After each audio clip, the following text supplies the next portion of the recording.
ကျွန်တော်မြို့ပေါ်မှာရှိနေတဲ့လူငယ်တွေဂိမ်းဆိုင်မှာပဲရှိပါပဲရှိအခုမဲနိုင်ပြီးစက်မှုထမ်းခိုင်းတယ်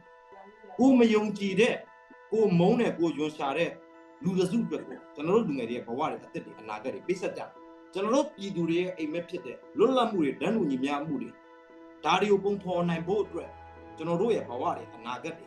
အသက်တွေကိုကျွန်တော်ပိတ်ဆက်တယ်လူတစုကောင်းစားရေးအတွက်အသက်ကိုအသေးခံမလားကျွန်တော်တို့အတွက်ကိုလာပြီးတော့မှတက်နိုင်မြတ်စုစုစည်းစည်းညီညွတ်နဲ့အောင်ပွဲရအောင်ကျွန်တော်ချီးတက်ကြ